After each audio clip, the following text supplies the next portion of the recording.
ఒక కుటుంబానికి ఒకటే టికెట్. అభ్యర్థుల ఎంపిక సమయంలో కాంగ్రెస్ హైకమాండ్ పెట్టిన కండిషన్ ఇది. కానీ కాంగ్రెస్ నేత ఉత్తమ్ కుమార్ రెడ్డి ఫ్యామిలీకి ఎగ్జంప్షన్ లభించింది. భార్యాభర్తలిద్దరికీ బంపర్ ఆఫర్ ఇచ్చింది ఆ పార్టీ అధిష్టానం. నల్గొండ జిల్లా హుజూర్ నగర్ నియోజకవర్గం నుంచి ఉత్తమ్ కుమార్ రెడ్డి బరిలో దిగుతుండగా కోదాడ నియోజకవర్గం నుంచి ఉత్తమ్ భార్య ఉత్తమ్ పద్మావతి అదృష్టాన్ని పరీక్షించుకుంటోంది.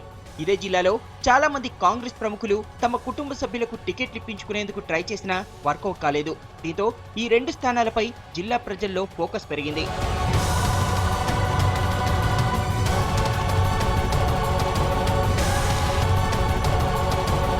గతంలో ఉత్తమ్ కుమార్ రెడ్డి 2 పర్యాయాలు కోదాడ నుంచి ప్రాతినిధ్యం వహించడం ఆయన సతీమణి ఉత్తమ్ పద్మావతికి ప్లస్ పాయింట్ గా మారింది. 1994లో కోదాడ నుంచి మొదటిసారి కాంగ్రెస్ పార్టీ నుంచి పోటీ చేసి ఓడిపోయిన ఉత్తమ్ 1999, 2004లో విజయం సాధించారు.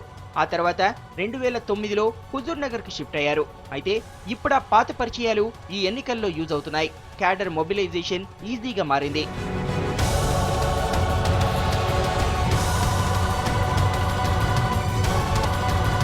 కోదాడలో ఉత్తమ్ పద్మావతికి ప్రత్యర్థులుగా టీడీపీ నుంచి బొల్లం మల్లయ్య యాదవ్, వైసీపీ అభ్యర్థిగా ఏర్నేని బాబు, టీఆర్ఎస్ నుంచి శశిధర్ రెడ్డి బరిలో ఉన్నారు.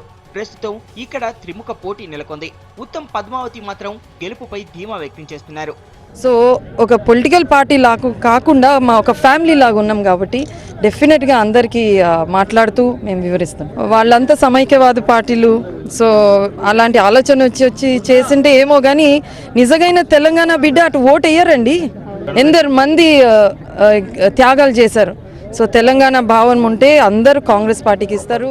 ఉత్తమ్ పోటీ చేస్తున్న హుజూర్ నగర్ స్థానం కూడా జిల్లాలో కీలకంగా మారింది. తెలంగాణ అమరవీరుల కుటుంబం నుంచి టీఆర్ఎస్ అభ్యర్థిగా శంకరమ్మ, టీడీపీ నుంచి వంగాల స్వామి గౌడ్, వైసీపీ నుంచి గట్టు శ్రీకాంత్ రెడ్డి బరిలో ఉన్నారు. దీంతో ఇక్కడ ఎవరు గెలుస్తారనేది ఆసక్తికరంగా మారింది.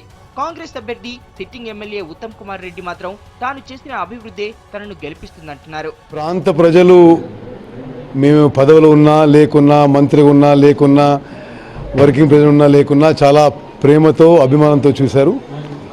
ఈసారి కూడా హుజూర్ నగర్ కాన్స్టిట్యున్సీ నుంచి కాంగ్రెస్ అభ్యర్థిగా తెలంగాణలో అతిపెద్ద మెజార్టీతో గెలిపిస్తారని చెప్పి నేను పూర్తి విశ్వాసంతో ఉన్నాను.